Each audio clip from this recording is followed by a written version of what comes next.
Hi guys. English grammar बघतोय आपण. Types of sentences बघत होतो ना आपण. एसर्टिव्ह, इम्पेरेटिव्ह, इंटरोगेटिव्ह, एक्सक्लेमेटरी. त्यामध्ये आपण काल परवा बघितलं की एसर्टिव्ह सेंटेन्स कसं असतं, ते कसं बनवायचं असतं. एखादा सेंटेन्स एक्सक्लेमेटरी असेल तर त्याला कसं बनवायचं एसर्टिव्ह, एखादा क्वेश्चन असेल तर क्वेश्चनला एसर्टिव्ह कसं बनवायचं वगैरे वगैरे आपण पाहिलं. या प्रकारांचीच अफर्मेटिव्ह आणि निगेटिव्ह म्हणजे होकारार्थी आणि नकारार्थी ते पण बनत असतात.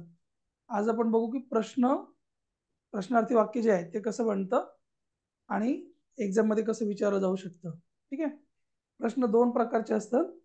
पहिला प्रश्न व्हर्बल क्वेश्चन, दुसरा प्रश्न डबल एच क्वेश्चन, तिसरा एक असतो आणखी तीन प्रकार म्हणून आपण रेटोरिकल क्वेश्चन. रेटोरिकल क्वेश्चन जो आहे तो कधी कधी हेल्पिंग वर्बने सुरू होतो आणि कधी कधी डब्ल्यू एच ने सुद्धा सुरू होतो. ठीक आहे. म्हणून त्याचा उल्लेख जरी तिसरा म्हणून करत नसले तरी पण तो या दोघांपेक्षा थोडा वेगळा आहे, म्हणून त्याचा पण अर्थ समजून घ्यायला पाहिजे. ठीक आहे. पहिल्यांदा आपण बघू व्हर्बल क्वेश्चन कसा तयार होतो.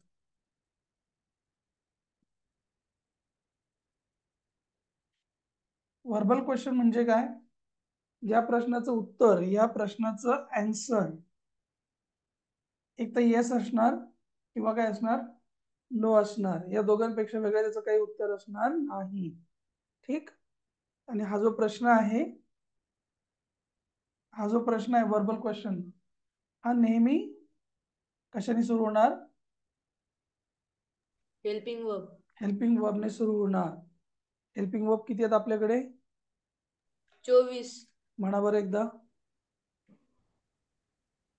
am, is, are, was, were, do, does, did, have, has, had, shall, should, will, would, can, could,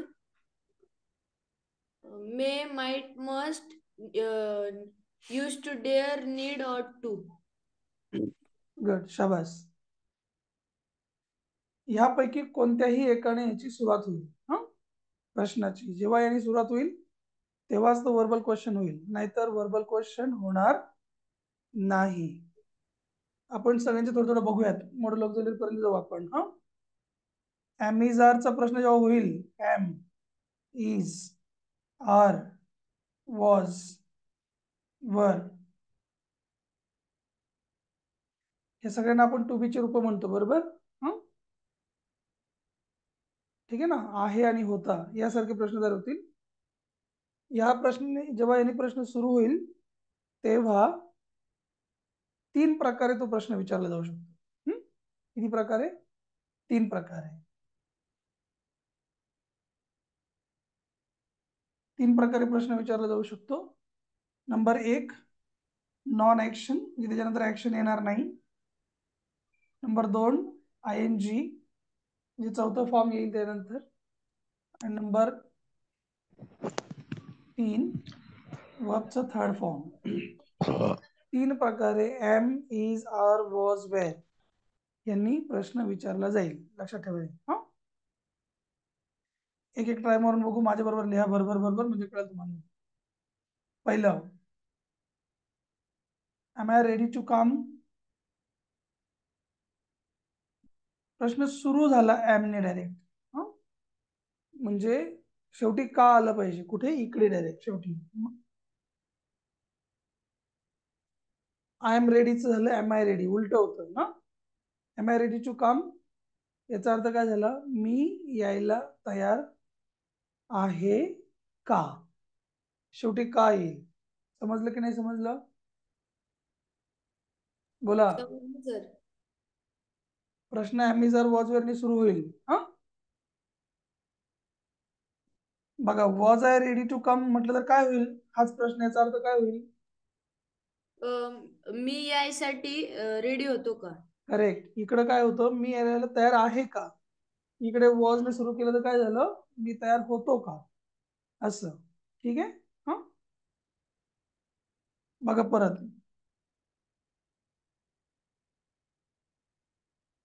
R you in your office,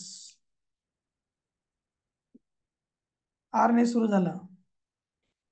त्याच्यानंतर आपण नॉन ऍक्शन, म्हणजे आपण ऍक्शन घेत नाही आहोत. गो, रन, डान्स, सीट वगैरे काही घेतलेलं नाही आपण. ठीक आहे.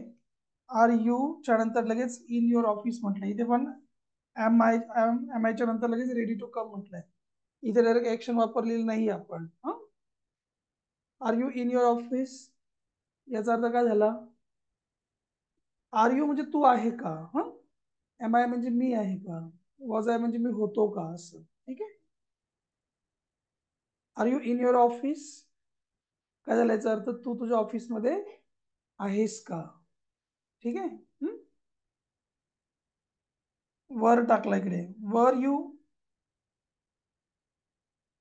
इन युअर ऑफिस काय झालं याचा अर्थ. बोला सगळ्यांनी बोलत. सूरज, तू हेमंत, तुझ्या आरती, ऑफिस मध्ये होता का? सगळ्यांनी बोलत चला रे. तुम्हाला सगळ्यांना शिकायचं ना, एकट्याला शिकायचं की त्याला. बोलत चला. Were you in your office तू तुझ्या ऑफिसमध्ये होता का, असा प्रश्न तयार झाला. बरोबर. एम आर वॉज वेअरचा सेम टू सेम प्रश्न तयार होईल. बघा. Is she happy with you. Is she याचा अर्थ काय झाला, ती आहे का. इज शी काय आहे ती. हॅपी विथ यू ती तुझ्या बरोबर आनंदी आहे का. Is she happy with you. Is वापरला पण कोणाच्या नंतर काय वापरतो हे सगळ्यांना माहिती ना. आता काय अडचण नाही ना. I am, you are, they are, we are, he is, she is, it is. हे माहिती आहे ना सगळ्यांना की नाही माहित. माहिती सर. वॉज वेअरचं पण माहित पाहिजे असंच. Is she happy with you ती हॅपी आहे का तुझ्या बरोबर, असा प्रश्न आहे. म्हणजे हा जो पहिला क्रायटेरिया नॉन ऍक्शन तो इथे वापरलाय नाही. अमेझर वॉज वेअर नंतर ऍक्शन येत नाही. हा याचा पहिला भाग. इकडे पण same. What she happy with you. Is your brother happy with you. Is your family happy with you. एमेझरने प्रश्न सुरू होईल. पुढे ऍक्शन घेतली जाणार नाही. हा झाला यातला पहिला प्रकार. समजलं. हो हो हम्म. सर. परत सांगतो. एम आय किंवा was he, are you, were you, is he उलट केलेलं असतं. उलट केलं तरच प्रश्न तयार होतो. प्रश्न तयार झाल्यावर शेवटी त्याला का येतो. असं केलं का, करतो का, आहे का, नाही का, असं. हा ठीक आहे.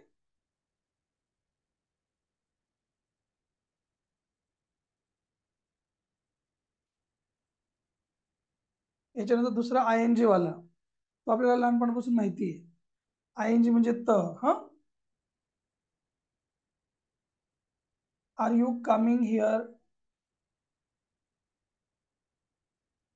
परत आर यू उलट करून आय एन जी वापरला आपण. आर यू कमिंग हिअर तू इकडे येतोयस का. बरोबर.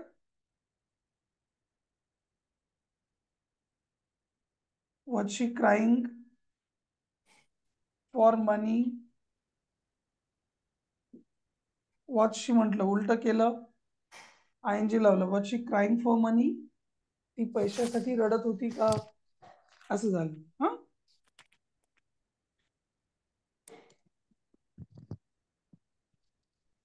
वर they not cheating you.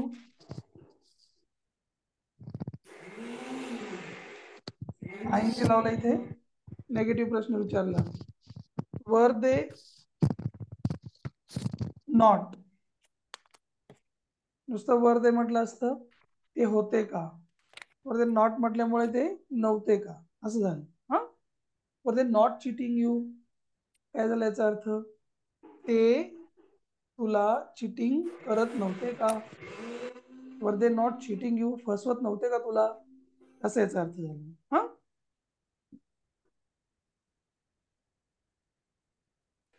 Is your father.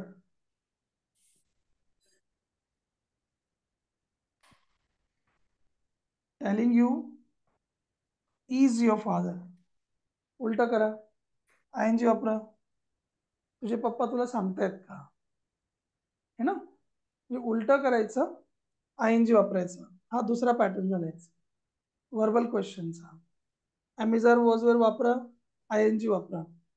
ING म्हणजे अमुक अमुक माणूस अमुक अमुक काम करतोय का, अमुक अमुक व्यक्ती अमुक अमुक एक काम करत होती का, असा त्याचा अर्थ होईल. हा झाला याचा सेकंड पॅटर्न. इथपर्यंत समजतंय? Yes sir.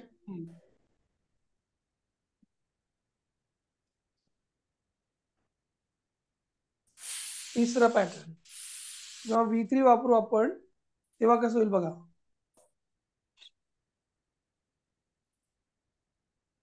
बंद कर गं.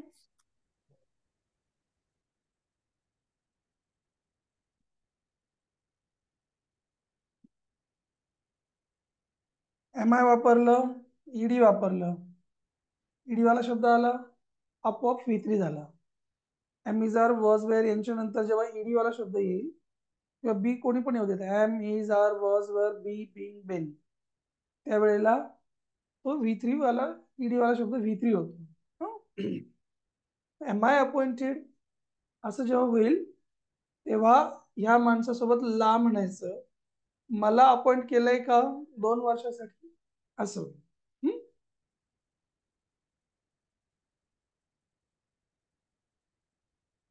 Is she dismissed from company, is she dismissed. इथे she is, am I am, you are, they are असं करून V3 आलेला असला तर या माणसाला अमुक अमुक केलंय का, असा अर्थ होईल. मग इज शी डिसमिस्ड, तिला डिसमिस केलंय का, असा अर्थ होईल. हा, फ्रॉम कंपनी म्हणजे कंपनी मधून. ठीक आहे.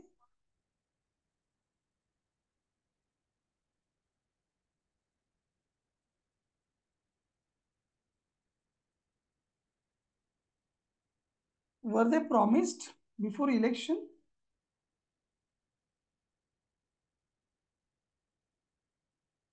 आता परत इकडे बघा, वर दे आणि इथे ED आला, V3 आला. टेकन शेकन ब्रोकन सारखे शब्द आले तरी पण तोच अर्थ होईल. वर दे प्रॉमिस्ड म्हणजे त्यांना प्रॉमिस केलं होतं का, असा अर्थ होईल. ते प्रॉमिस करतात का असं नाही, त्यांना प्रॉमिस केलं होतं का इलेक्शनच्या अगोदर, याप्रमाणे.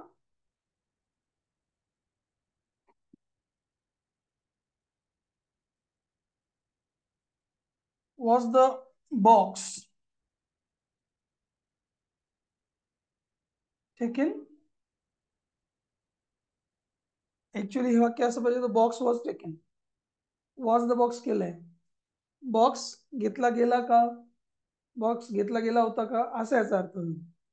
आपण फक्त बघतोय की व्हर्बल क्वेश्चन कसा तयार होतो. तुम्हाला याच्यातून कळायची गोष्ट एवढीच आहे, हेल्पिंग वर्ब अगोदर घ्या, am is are was were अगोदर आलं तर प्रश्न तयार होईल. तो कसा होतो ते मी सांगतोय. Am is are was were नंतर 3 प्रकारे प्रश्न तयार होऊ शकतो. पहिला आपण बघितलं नॉन ऍक्शन, दुसरा आपण भाग बघितला V4 वापरला, क्रियापदाचं चौथं रो. तिसरा बघू आता V3, हा पण बघितला, पण याच्यानंतर तिसरं फॉर्म आलं. ठीक आहे, तिसरं फॉर्म असं आलं तर पॅसिव्ह वॉइस होऊन जाईल. म्हणून एम आय अपॉइंटेड म्हणजे मी अपॉइंट केलंय का असं नाही, मला अपॉइंट केलंय का. इज शी डिसमिस्ड, तिला डिसमिस केलंय का. वर दे प्रॉमिस्ड, त्यांना प्रॉमिस केलं होतं का. Was the box taken, box घेतला गेला होता का. उलट होतं ते. ठीक आहे, 3 प्रकाराचे. समजलं? Yes sir. ठीक. हो सर.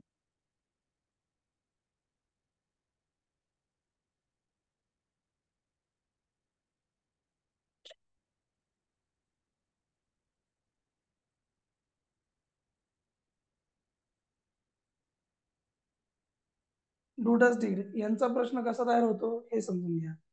पहिली गोष्ट, यांच्यानंतर नेहमी क्रियापदाचं पहिलं रूप यायला पाहिजे, याची काळजी घ्या. डूचा प्रश्न असो, डजचा प्रश्न असो, डीडचा प्रश्न असो, नंतर पहिलंच फॉर्म येईल.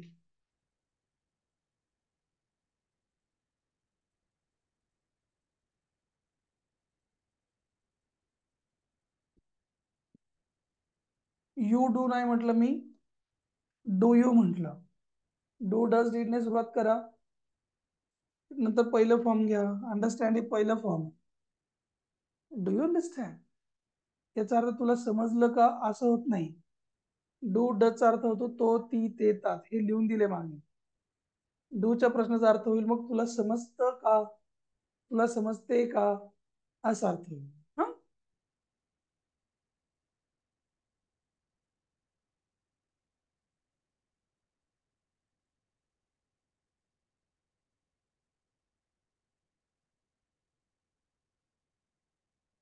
Does your mother,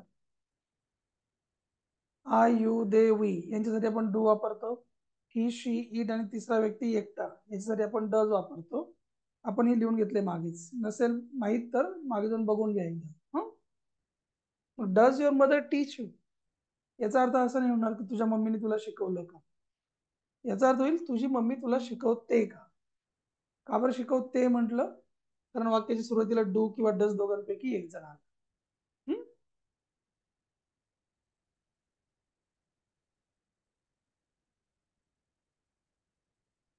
Did they change their rooms?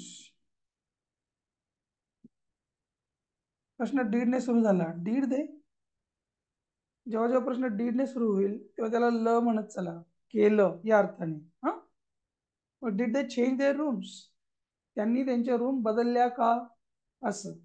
जेव्हा जेव्हा प्रश्न याने सुरू होईल डूड याने सगळ्यांनी प्रश्नाच्या शेवटी का, शेवटी आला पाहिजे का. हा, मग did they change their rooms, त्याने रूम्स बदलल्या का, असा याचा अर्थ होईल. तुमच्या लक्षात आलं पाहिजे इथे पण पहिलं फॉर्म, इथे पण पहिलं फॉर्म, आणि इथे पण की तो फॉर्म वापरला आपण पहिलं फॉर्म. डू डज आणि डीड यांचा प्रश्न विचारताना नंतर नेहमी पहिलं फॉर्म घ्यावं. हा फार महत्वाचा पॉईंट आहे. डूडजचा अर्थ होतो तो, ती, ते, तात. डीडचा अर्थ होतो ल, ला, ली, ली वगैरे. हा, ओके. Yes, उसव्यात sir.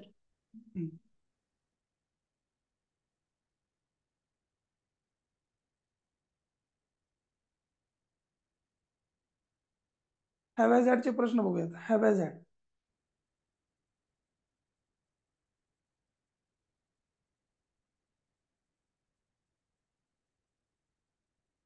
जेव्हा हॅव्हॅजच्या नंतर V3 येईल, ऍडच्या नंतर V3 येईल, असं जेव्हा होईल, असंच होतं. हॅव्हॅझॅडने प्रश्न सुरू झाला तर नेहमी नंतर तिसरंच फॉर्म येणार. पॉईंट नोट डाऊन करून ठेवा. अशा वेळेला ह्या दोघांचा अर्थ फक्त आहे इतकाच होतो, आणि याचा अर्थ फक्त होता किंवा होती, होते वगैरे जे काय असेल ते इतकाच होतो. बाकी दुसरा त्याचा काही अर्थ निघत नाही. वित्रीवाला जो शब्द आहे त्याच्या अर्थामध्ये लेला, लेली, लेले असे शब्द येतात. कोणताही प्रश्न सुरू होऊ देत असंच होईल. पुन्हा हॅव आपण कुणासाठी वापरतो, चार्ट मध्ये करून दिले मागेच. आय यू दे वी यांच्यासाठी हॅव, जास्त लोक असतील तर हॅव, आणि ही शी इट साठी हॅज, एकटा माणूस असला तर हॅज.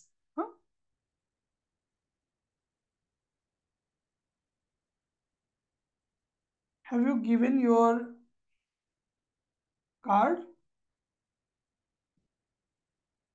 एक समजून घेण्याची गोष्ट अशी आहे, हॅव यू ने प्रश्न सुरू झाला परंतु इथे मात्र कितवं फॉर्म आलं, तिसरंच फॉर्म येणार. सगळ्यांनी नोट करून ठेवा हा प्रश्न.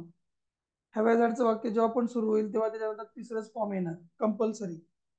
आता इथे याचा अर्थ आहे आणि याचा अर्थ होतो लेला, लेली, लेले. ठीक, मग तू तुझं कार्ड दिलेलं आहे का, शेवटी काय येईल, तू तुझं कार्ड दिलेलं आहे का, असा याचा अर्थ होईल. हा,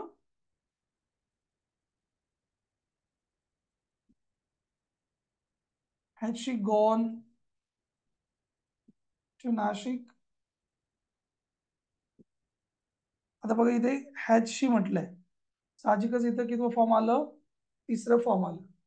हॅज शी गॉन म्हटलंय टू नाशिक, ती नाशिकला, गॉनचा अर्थ लेला, लेली, लेले गेलेली, ती नाशिकला गेलेली आहे का, असा प्रश्न होईल. हा,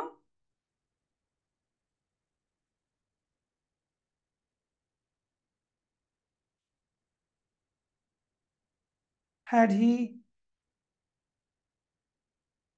stopped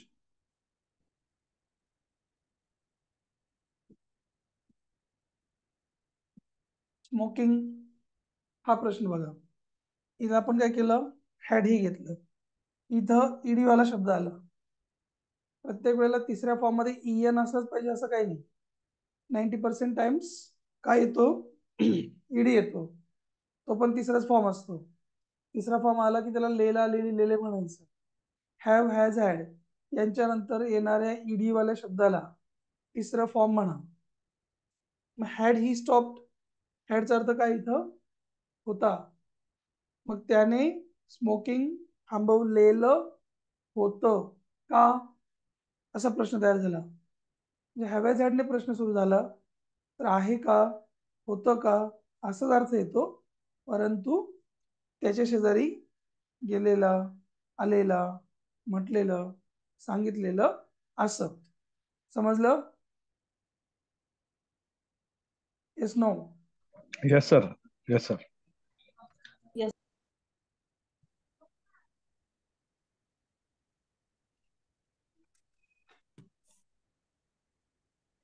a major was were do does have had, shall should will would can could सगळ्यांचे प्रश्न असेच होतात. बघा प्रातिनिधिक बघू आपण. शल, शल मी सांगितलं मागे आय आणि वी नंतर शल वापरतात. जर आपण आय आणि वी नंतर शल वापरला तर ती रेग्युलर ऍक्शन होते. परंतु बाकीच्या नंतर जर शल म्हटलं, यू शल, दे शल, त्याचा अर्थ ते त्यांना बंधनकारक होतं. हा, लक्षात ठेवा.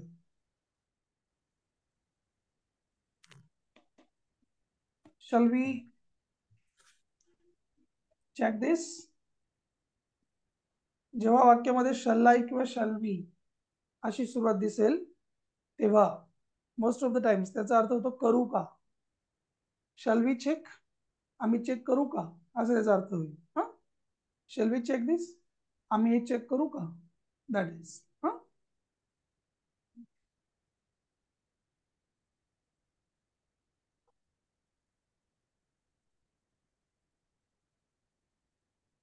will they allow us to enter,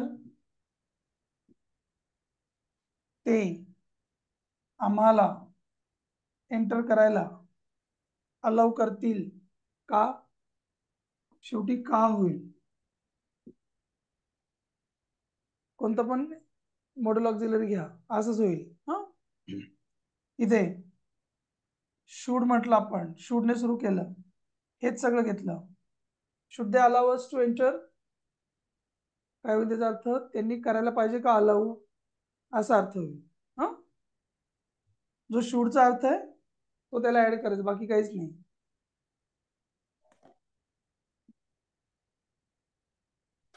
would you go there, असा प्रश्न आहे. तुम्हाला जर मॉडेल ऑक्झिलरीचे अर्थ माहित असतील तुम्हाला प्रश्नाचे अर्थ समजतील. मॉडेलचे अर्थ माहित नसतील प्रश्नाचे अर्थ समजणार नाही. तुम्ही मागे जा, मॉडेल ऑक्झिलरीचे अर्थ पाठ करा, त्याने तुम्हाला अर्थ कळेल. तू इथे पुढचा अर्थ काय होतो, केलं असतं, नंतर करायचो आणि करेल. तीनही अर्थ इथे लावू शकता. तू तिथे गेला असता का, तू तिथे जायचा का, आणि तू तिथे जाशील का, पुढच्या प्रश्नाचे तीनही अर्थ. ओके,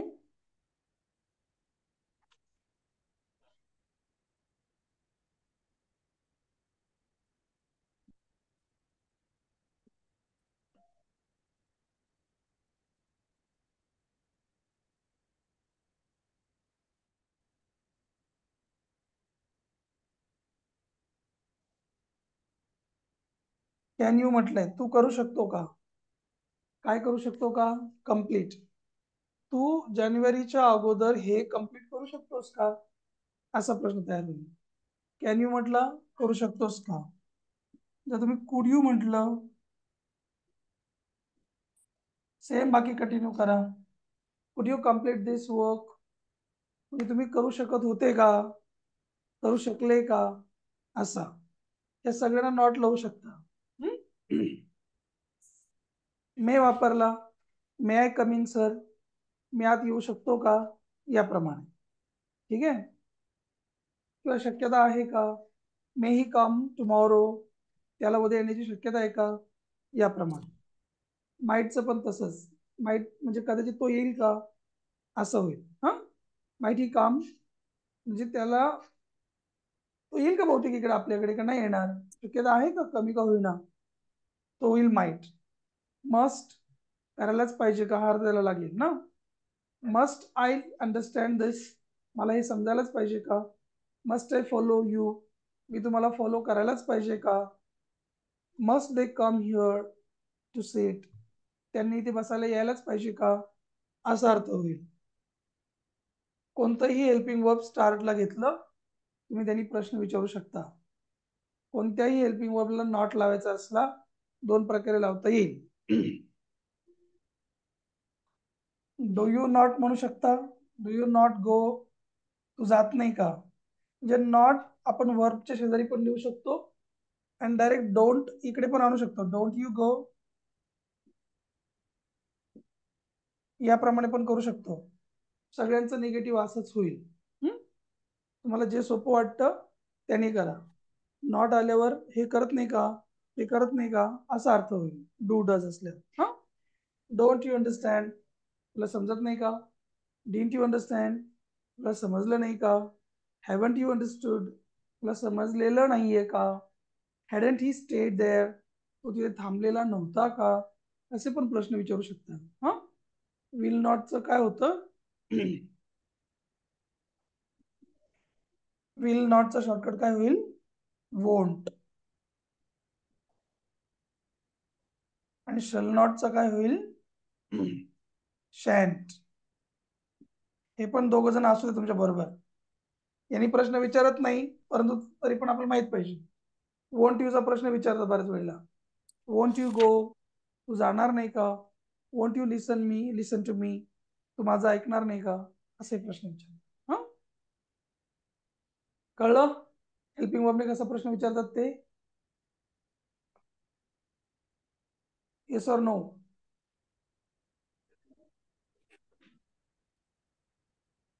हो सर. विचारायचं होतं. इतकं का बरं लेट उत्तर येते मग. हॅलो, हम्म, हे कुड आहे ना, तर कुड यू कम्प्लीट दिस असं विचारलं ना. कुड हे नेहमी पास्ट टेन्स साठीच वापरतात का, अजून प्रेझेंट मध्ये पण वापर होतोय. जेव्हा आपण पोलाइट रिक्वेस्ट करतो, पोलाइट रिक्वेस्ट साठी वापरतात, परंतु ह्या वुड जो आहे हा खास करून पास्ट टेन्स मध्ये वापरतात. ठीक आहे. आपण जेव्हा पोलाइट विनम्र एखाद्याला विनंती करतो तेव्हा आपण वुड यू आणि कुड ची रचना वापरतो, परंतु त्याचा अर्थ हा नसतो जो प्रॉपर त्याचा अर्थ येतो. ठीक आहे. Would you open the door please, please तुम्ही दरवाजा उघडाल का, असा अर्थ होईल. आणि कुड you open the door please, त्याचा अर्थ त्यावेळेला तोच होईल की तुम्ही प्लीज दरवाजा उघडू शकता का माझ्यासाठी. परंतु कुडचा खरा अर्थ काय, उघडू शकला का, उघडू शकत होतास का. प्रेझेंट साठी कुड यू वापरला जात नाही. ठीक आहे. पोलाइट रिक्वेस्ट मध्ये जेव्हा वापरतो तेव्हा तो प्रेझेंट किंवा पास्ट असा नसतो, आपल्याला फक्त रिक्वेस्ट करायची असते की मला अशी मदत करता का. गेटिंग. अच्छा, म्हणजे कुड यू प्लीज असेल तर ती रिक्वेस्ट का. येस. अच्छा.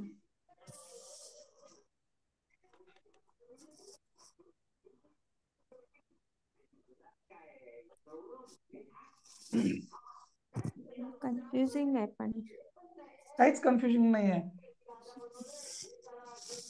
फक्त पोलाइट रिक्वेस्ट करतानाच आपण प्लीज म्हणतो, बाकी त्या कोणत्याही ठिकाणी कुड यू डू दिस, तू हे करू शकत होतास का. कुड यू नॉट डू दिस, तू हे करू शकत नव्हतास का. इतका सिंपल प्रश्न आहे. सेकंडला चला, कोणता प्रश्न, डबल एच क्वेश्चन कसा तयार होते समजून घ्या.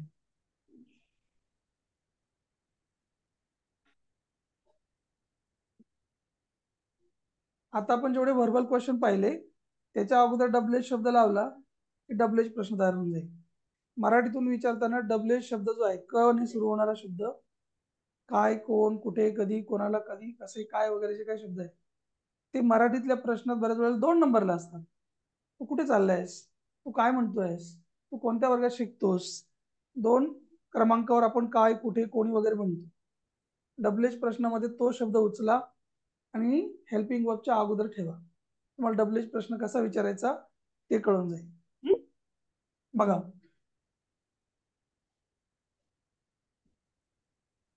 डू यू लिव्ह हिअर, याचे जर आपण तुकडे केले तर डू यू पर्यंत एक भाग, लिव्ह हिअर पर्यंत एक भाग जर केला तर हा व्हर्बल क्वेश्चन तयार होईल.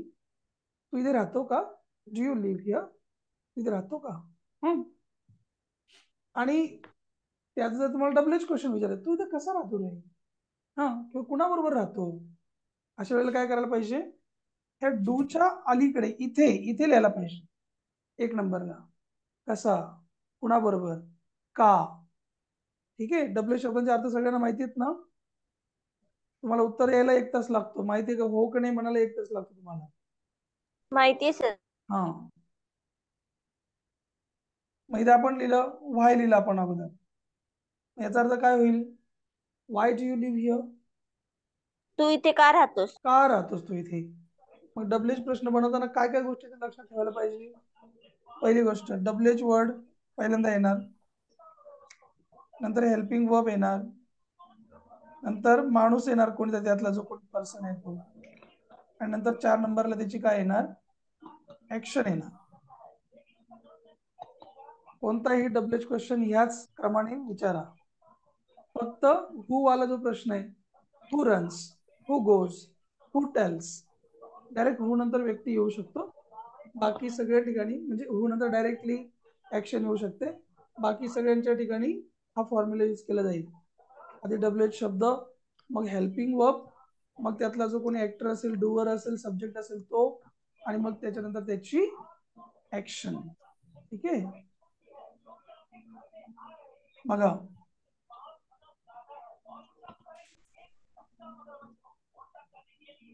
नुसतं हाऊ मेनी डेज म्हटलं तर याचा अर्थ झाला किती दिवस.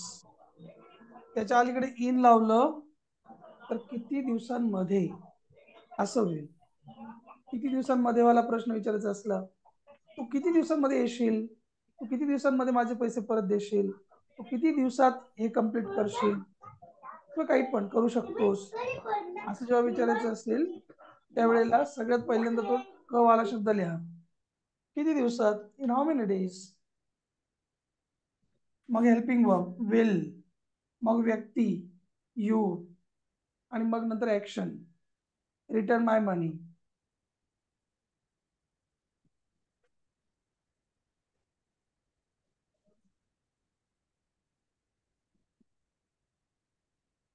हेल्पिंग वर्ब लिहिल्याशिवाय सब्जेक्ट लिहायचा नाही. ही ऍक्शन लक्षात ठेवायची. जोपर्यंत तुम्ही उलट करत नाही असं रिव्हर्स, तोपर्यंत प्रश्न बनणार नाही. डब्ल्यूएच प्रश्न बनवताना चेक करायचं की मी अगोदर इथे हेल्पिंग वर्ब वापरलं का नाही, सब्जेक्टच्या अगोदर ते आलं की नाही. डब्ल्यूएच प्रश्न बनवायचं त्याच्या अगोदर डब्ल्यूएच वाला शब्द आला की नाही ते चेक करा. जर तेवढं सगळं केलं तरच डब्ल्यूएच क्वेश्चन बनणार, नाहीतर बनणार नाही. ठीक आहे. बघा, how did she manage all. तर याचा अर्थ काय झाला, हाऊ म्हणजे कसं, डिड शी तर तिने केलं, काय केलं, मॅनेज सगळं. ज्यांना ज्यांना डब्ल्यूएच प्रश्नाचा अर्थ कळत नाही, काय प्रश्न विचारला हे समजत नाही, त्यांनी एक लक्षात ठेवायचं, डब्ल्यूएच शब्दाला 1 नंबर द्या, हेल्पिंग वर्बला 2 नंबर द्या, पर्सनला 3 नंबर द्या, आणि ऍक्शनला 4 नंबर द्या. ते पण नाही कळलं, पहिल्यांदा हेल्पिंग वर्बला 2 नंबर द्या, ऍक्शनला 4 नंबर द्या. उरलेलं जे आहे त्यामध्ये 3 आणि 1 नंबर शोधा. डब्ल्यूएच शब्दाला 1 नंबर इथं पण केलं बघा मी. डब्ल्यूएच शब्दाला 1 नंबर, हेल्पिंग वर्बला 2 नंबर, व्यक्तीला 3 नंबर, ऍक्शनला 4 नंबर. लिटरली त्याच्या खाली लिहून टाका 1 2 3 नंबर. लिहून झाले की ही सिक्वेन्स फॉलो करा, 314. या सिक्वेन्सने तुम्हाला प्रश्नाचा अर्थ समजेल की नेमकं प्रश्नाचा अर्थ काय आहे.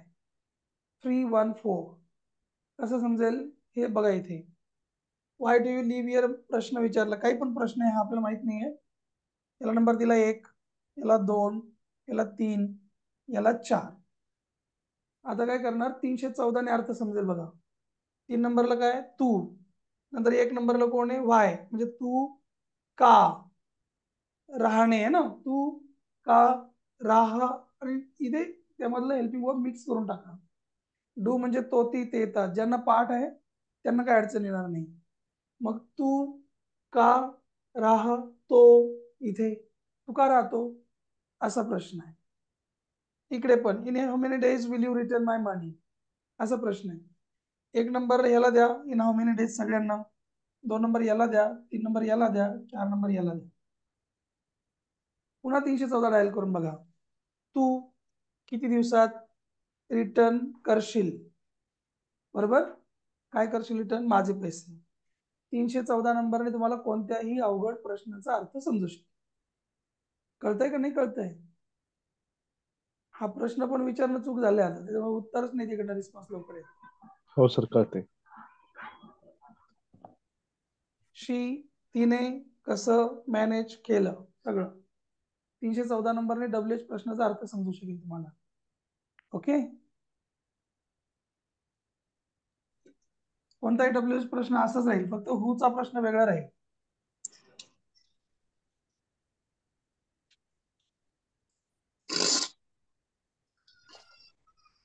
हू कम्स हिअर, कोण येतो, झाला प्रश्न, कोण येतो इथे.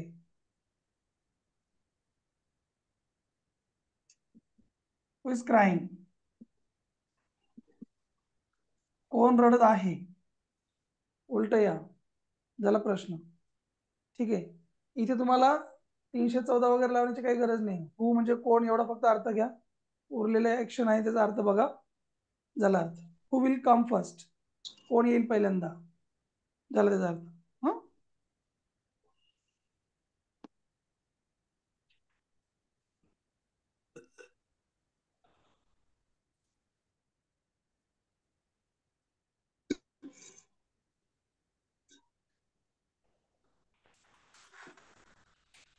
रेटोरिकल क्वेश्चन कसा होतो ते समजून घ्या. पुन्हा सांगतो, रेटोरिकल क्वेश्चन म्हणजे असा क्वेश्चन की ज्या क्वेश्चन मध्येच आन्सर लपलेलं आहे, तुम्हाला बाहेर कुठेही आन्सर शोधायला जाण्याची गरज नाही. रेटोरिकल क्वेश्चन निगेटिव्ह असला तर त्याचं उत्तर पॉझिटिव्ह असतं, जर तो पॉझिटिव्ह असला त्याचं उत्तर नेगेटिव्ह असतं. नोट डाऊन करा ही गोष्ट. If the rhetorical question is positive, the answer will be negative. If the asked question is negative, probably the answer will be positive. तो हेल्पिंग वर्बने पण सुरू होऊ शकतो, WH ने पण सुरू होऊ शकतो. त्याच्या उत्तराची लोकांकडून अपेक्षा करायची नाही. प्रश्नामध्येच उत्तर असतं, गृहीत धरलेलं असतं. बघा,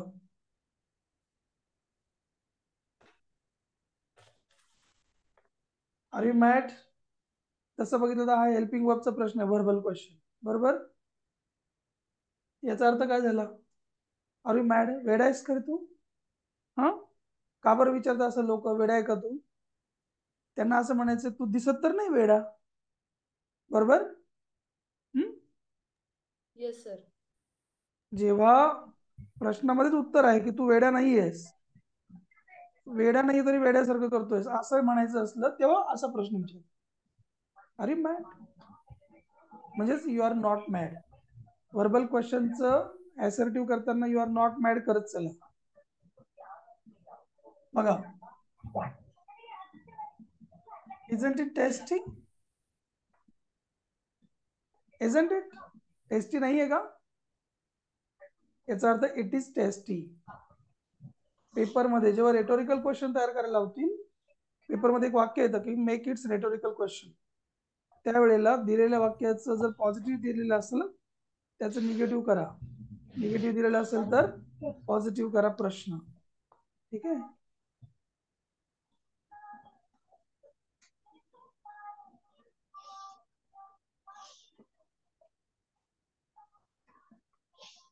डोंट यू लाईक इट, याचा अर्थ काय झाला, you definitely like it, you surely like it, you obviously like it. म्हणजे तुला आवडतं हे, तुला आवडत नाही का? असं जेव्हा पुढच्याला विचारलं जाईल तेव्हा म्हणणाऱ्याला काय म्हणायचं? तुला तर आवडतो, छान, तू तर नेहमी खातोस. प्रश्न असा विचारला की प्रश्नामध्येच काय आहे त्याचं काय आहे उत्तर.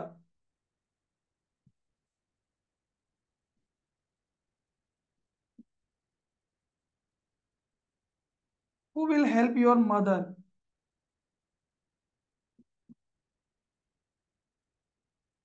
आता यांना उत्तर नाही पाहिजे की your father will help your mother किंवा the society will help your mother, असं त्यांना उत्तर नाही पाहिजे. त्यांना फक्त असं म्हणायचं की तुझ्या मम्मीला कोणीही मदत करणार नाही. प्रश्न विचारणाऱ्याला जेव्हा हे अपेक्षित असतं तुझ्या मम्मीला कोणी मदत नाही करणार, त्यावेळेला तो जो प्रश्न विचारेल तो WH वाला असो किंवा हेल्पिंग वर्ब वाला असो, त्या प्रश्नामध्ये त्याचं उत्तर आहे. म्हणून त्या प्रश्नाला रेटोरिकल क्वेश्चन म्हटलं जातं. समजतंय का? Yes or no? Yes sir. वाक्य दिलं जाईल, no one will save your mother. त्याचा रेटोरिकल प्रश्न बनवायला लावला ना, who will save your mother, असं करायचं. No one knows this. Sir जसं तुम्ही सगळ्या वाक्यामध्ये फॉर्म्युला दिले, याचा काही फॉर्म्युला आहे का सर? सांगितलं ना आता फॉर्म्युला याचा. नेगेटिव्ह वाक्य असेल तर पॉझिटिव्ह करायचं, पॉझिटिव्ह असेल तर निगेटिव्ह करायचं, हाच याचा फॉर्म्युला. ओके. हो. याचं पण करून बघायचं का? रेटोरिकल क्वेश्चन तुम्हाला 2-3 करून दाखवतो बघा. पुसव्याला येस सर.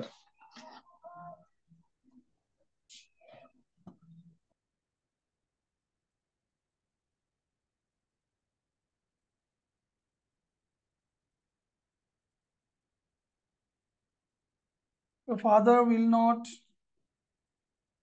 support you, असं वाक्य दिलंय आणि त्यांनी म्हटलं की बनवा याचं रेटोरिकल क्वेश्चन. कसं बनेल? हा जो विल आहे ना, त्यातलं हेल्पिंग वर्ब बाहेर काढा आणि त्याने प्रश्न बनवा. हु विल सपोर्ट यू? तरीच नाही, विल नॉट सपोर्ट यू म्हटलं त्यांनी, है ना. मग युअर फादर दिले ना, सब्जेक्ट दिलेलं आहे ना, सगळं वापरायचं त्यामधलं. ठीक आहे. मग विल युअर फादर म्हणायचं ना, will your father support you. आपण ऍड क्वेश्चन टॅग करतो ना, तसंच करायचं, पण इथे प्रोनाउन वापरायचं नाही, सगळं वापरायचं. येस.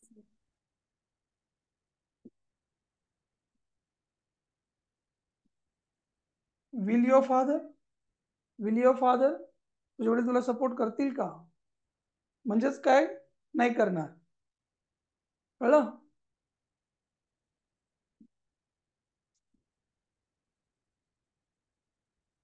No one is. म्हणजे सर याचा फॉर्म्युला थोडक्यात असाच झाला ना, स्टार्टिंगला helping verb plus beginning sentence beginning to end subject. आणि प्लस शेवटी क्वेश्चन मार्क. मग सांगितलं ना, हो हेल्पिंग हो. वर्ब घ्या, माणूस घ्या, ऍक्शन घ्या, झालं. Yes sir. Yes sir. No one is immortal. कोणीच अमर नाहीये. आपल्या मनात विचार करायचा, याचं काय म्हणणं आहे बाबा? तो म्हणतो कोणीच अमर नाहीये, म्हणजे त्याला काय म्हणायचंय? कोण अमर आहे असं म्हणायचं ना त्याला. रेटोरिकल प्रश्न विचारताना घ्या फॉर्म्युला, ज्यांना पाहिजे त्यांनी. रेटोरिकल प्रश्न विचारताना ते वाक्य दिलंय ना, याचा वेगळा अर्थ काय होतो, याचा प्रश्न काय होऊ शकतो, त्याचा विचार करायचा. ठीक आहे. आणि तो प्रश्न लिहायचा. निगेटिव्ह असेल पॉझिटिव्ह प्रश्न, पॉझिटिव्ह असेल निगेटिव्ह प्रश्न. नो वन इज इमॉर्टल, कोणीच अमर नाहीये. याचा प्रश्न काय होईल? कोण आहे अमर? कोण आहे असा प्रश्न तयार होईल ना. हे जर तुम्हाला समजलं तर तुम्ही हे लिहायलाच, हु इज इमॉर्टल. तुम्ही असंही करू शकता याचं, इज एनीवन इमॉर्टल.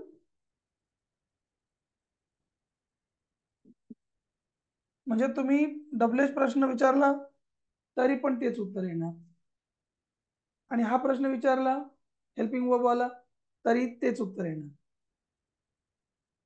समजतंय?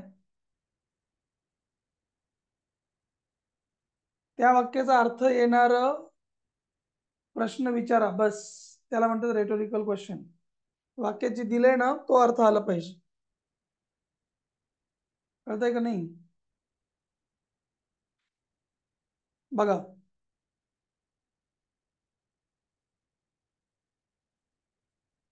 ही इज रेडी टू कम, याचा अर्थ काय झाला? तो यायला तयार आहे. निगेटिव्ह प्रश्न बना, तो तयार नाही का यायला? म्हणजे तो यायला तयार आहे ना. तो तयार नाही का म्हणजे तो तयार आहे.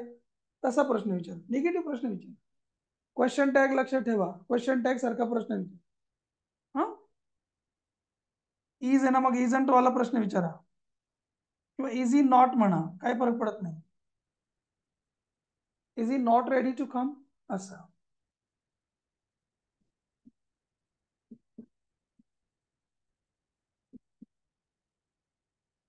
समजलं?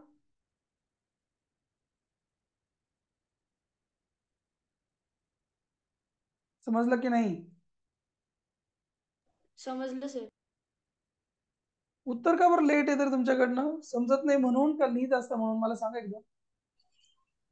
सर लिहायचं काम चालू असतं ना म्हणून. अरे बोलायला काय प्रॉब्लेम तुम्हाला? नुसतं एक शब्द. मला इकडून असं वाटतं ना तुम्हाला ते समजलेलंच नाही. नाही नाही समजते सर. येऊन झाल्यावर सांगत चला झालं लिहून. हे दोन्ही प्रकारे होईल ना सर हे वाक्य? हो. Is he not ready to, is he not ready to come, तो रेडी नाहीये का? आपल्याला फक्त उत्तर काय आलं पाहिजे? तो रेडी आहे, हे उत्तर आलं पाहिजे, है ना. हु इज रेडी म्हटलं तरी चालेल. हु इज रेडी टू कम असा एक प्रश्न तुम्ही केला ना, कोण तयार आहे यायला? तोच तयार आहे. हु इज रेडी टू कम, हे उत्तर आलं पाहिजे. याला म्हणायचं रेटोरिकल क्वेश्चनला उत्तर देणे. ठीक आहे. सुसू, हो सर. आपण हे कोणते क्वेश्चन बनवले? रेटोरिकल. रेटोरिकल. कधी कधी एक साधं वाक्य देतात आणि आपल्याला म्हणतात याचा प्रश्न बनवून दाखवा WHO ला, ते पण समजून घ्या. असंच बनवायचं त्याला पण त्याचं उत्तर त्या वाक्यामध्ये ऑलरेडी दिलेलं असतं.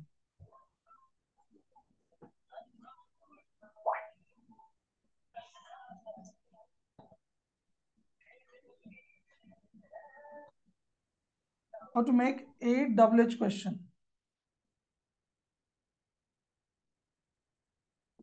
कधी कधी मेक असतं, कधी कधी फ्रेम असतं. शब्दांनी बिचकायचं नाही. आपण काय करायचं ते कळलं पाहिजे आपल्याला. बघा,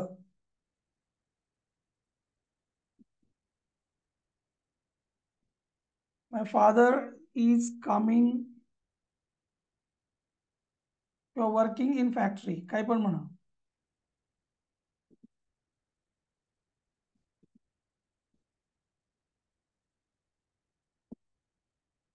हे वाक्य बघा, समजून घ्या आता. My father is working in factory. त्यांनी कधी कधी आपल्याला उत्तर काय आहे ते लिहून दिलेलं असतं, अंडरलाईन केलेलं असतं. ते उत्तर येणारा प्रश्न बनवता आला पाहिजे. उदाहरणार्थ, त्यांनी इकडे अंडरलाईन करून दिलं आपल्याला आणि आपल्याला सांगितलं की हे उत्तर आलं पाहिजे, असा प्रश्न बनवा.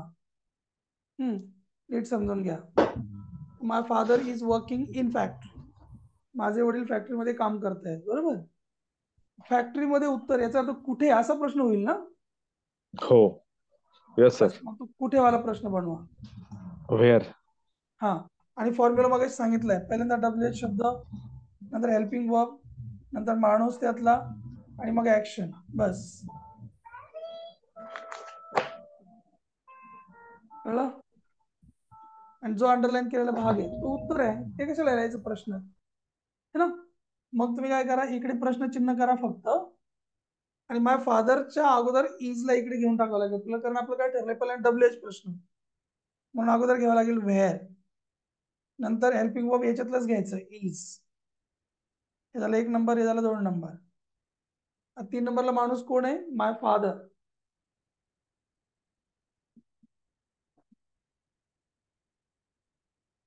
4 नंबरला action, working.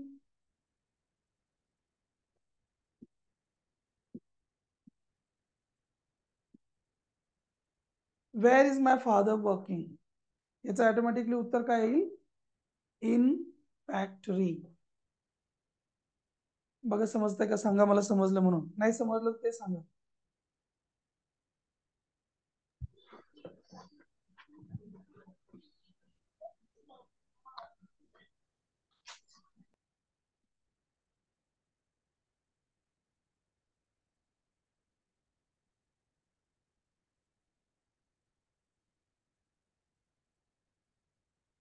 he reads Ramayana.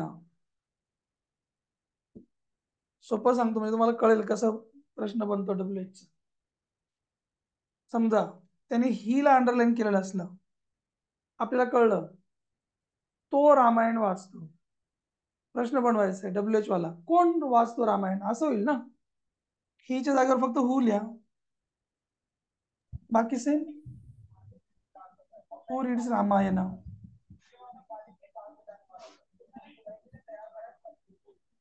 इतकं सोपं आहे.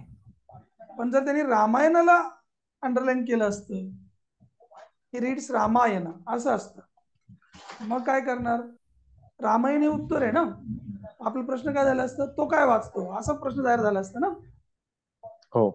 मग हा फॉर्म्युला काय? अगोदर काय म्हणा? व्हॉट.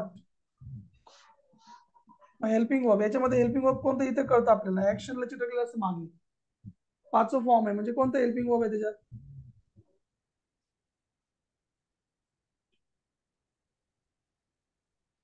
परत रिव्हिजन करायची का? पहिल्या फॉर्म मध्ये कोण असतं हेल्पिंग वर्ब? रोहिणी बोला, सगळे बोला. आरती चला फटाफट. ॲमिझार. अरे पहिल्या फॉर्म मध्ये ॲमिझार. नाही ग ताई, पहिल्या फॉर्म मध्ये डू असतो. पाठ करा रे, पाठ करा, काय उपयोग नाही. दुसऱ्या फॉर्म मध्ये डीड असतो. तिसऱ्या फॉर्मच्या अलीकडे हॅव, हॅज, हॅड असतो. चौथ्या फॉर्मच्या अलीकडे am, is, are, was, were असतो. पाचव्या फॉर्म मध्ये डज असतो. हे लिहून ठेवा सगळ्यांनी आणि दररोज घोका जरा पाठ करा. कोणत्या फॉर्म मध्ये कोणता हेल्पिंग वर्ब असतो हे पाठ करा. हा कितवा फॉर्म आहे? 5वा फॉर्म आहे ना, रीड्स. 5व्या फॉर्म Yes, मध्ये sir. कोण असतो? मग डज असतो. हे जर तुम्हाला That's माहिती, yes. पहिल्यांदा तुम्ही फॉर्मचे Yes प्रत्यय लागलेला आहे. वर्बचे 5 फॉर्म पाठ करा पहिल्यांदा. हा तुम्हाला लिस्ट पाठवलेली आहे. वर्बचे 5 फॉर्म, हे कितवा फॉर्म आहे चेकआउट करा. मग तुम्हाला कळेल त्यातलं हेल्पिंग वर्ब कोणता आहे. हेल्पिंग वर्ब शिवाय तर काही प्रश्न नाही होणार तुमचा तयार. मग ह्याच्यातलं हेल्पिंग वर्ब कोणता आहे? डज. शेवटी आणि इतकं सोपं आहे ना, शेवटी येस लागला म्हणजे डजच असणार ना. त्याला काय एवढं डोकं लावायचं? म्हणजे सर यामध्ये जर समजा हेल्पिंग वर्ब आलं नाही तर मुख्य क्रियापदाला समोर ठेवायचं करेक्ट. आणि मुख्य क्रियापदाला जे काही बिलकुल हा त्याचा जर फॉर्म समजा तो बघायचा, बिलकुल त्याचा फॉर्म चेक करायचा. पहिल्यांदा पाठ करून घ्या. पहिल्या फॉर्म मध्ये डू असतो, दुसऱ्या फॉर्म मध्ये डीड असतो, तिसऱ्यामध्ये हॅवेझार्ड असतो, चौथ्यामध्ये ॲमिझार आयएनजी असतो, ॲमिझार वॉजवर, पाचव्यामध्ये डज असतो. पैकी हे जे हॅवेझार्ड आणि ॲमिझार वॉजवर हे दिसतात आपल्याला प्रत्यक्ष, हे 3 जण दिसत नाही. जेव्हा तुम्हाला दिसणार नाही तेव्हा ते डू डज डीड शोधा. दिसत असेल तर तेच घ्या ना, बरोबर. व्हॉट डज ही रीड, अशा प्रकारे. मग 1, 2 माणूस कोण आहे? ही. आणि ऍक्शन कोणती? रीड.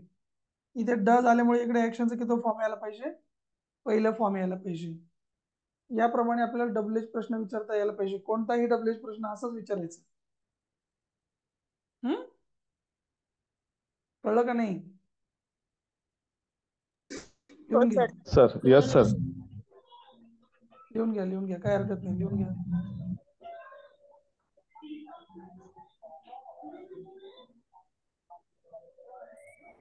सर समजा प्रोफेशनशी संबंधित जर वाक्य आलं समजा, उदाहरणार्थ म्हणजे समजा मीना इज LIC ऑफिसर.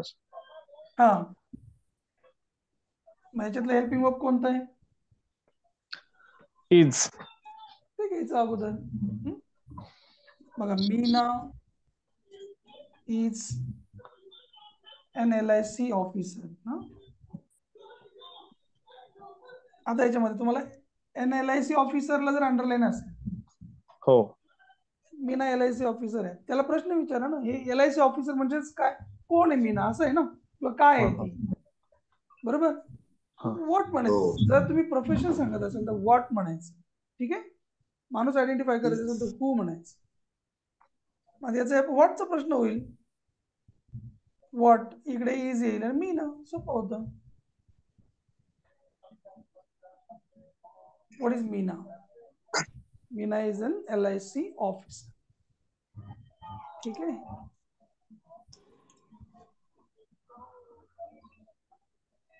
तुम्हाला इथे प्रॉब्लेम येऊ शकतो बघा. यू हॅव मेनी फ्रेंड्स, याला अंडरलाईन केलंय. तुम्हाला भरपूर मित्र आहेत असं म्हटलंय. हा, आता मनाने आपल्याला कळलं पाहिजे तुला किती मित्र आहेत, असा प्रश्न तयार होईल ना. भरपूर मित्र म्हणजे किती मित्र आहेत, सिंपल. How many? पहिल्यांदा किती मित्र, हाऊ मेनी फ्रेंड्स, हे झालं पहिलं. नंतर हेल्पिंग वर्ब. आता हे हेल्पिंग वर्ब नाही आहे, हे मेन वर्ब आहे, हे समजलं पाहिजे. कशावर मेन वर्ब आहे? जर हे हेल्पिंग वर्ब असतं याच्या शेजारी ऍक्शन आली असती, थर्ड फॉर्म हॅव एज असतं तर. असं काही झालेलं नाही, एकटंच आलंय. मग काहीच कळत नाही. मग याला V1 आहे हे समजून घ्या. हॅवचे 5 फॉर्म कोणते ते बघा. पहिला फॉर्म आहे म्हणजे याच्यामध्ये डू असणार, हे समजून घ्या. पहिलं फॉर्म असलं तर डू असणार, दुसरं फॉर्म असेल तर डीड असणार, आणि पाचवं फॉर्म असेल तर डज असणार. हे लक्षात ठेवा. हा, येस सर. मग हाऊ मेनी फ्रेंड्स हे पहिलं फॉर्म आहे म्हणून हेल्पिंग वर्ब कोण आलं, डू. माणूस कोण आहे, यू. आणि पहिले फॉर्म पहिले ऍक्शन सुरू राहणार, have. How many friends do you have, असं होईल. ठीक आहे. Yes sir. पण हे जर प्रश्न असं असतं वाक्य, you have called my friends in Mumbai to Mumbai, you have called Mumbai, to मुंबईला अंडरलाईन केलं असतं, कुठे बोलवलंय असं असतं. मग व्हेअर आला असतं अगोदर, तो हॅव आहे ना, हॅवलाच पुढे घेतलं असतं, कारण पुढे कॉल नावाची ऍक्शन पण आली. हॅव हेल्पिंग वर्ब असतं. Where have you called my friends असं असतं, कारण हॅवच्या नंतर कॉल्ड आहे म्हणून. इथे हॅवच्या नंतर कोणती ऍक्शन नाहीये, डू बाहेर आलं. हा, म्हणजे त्या वाक्यातली ऍक्शन शोधता आली पाहिजे. त्या ऍक्शनचा कितवा फॉर्म आहे ते सापडलं पाहिजे. कळलं? Yes sir. येस. चला थांबू इथे आज, उद्याला परत आपण बघूया. हा, thank you. Good night sir. Bye. Sir.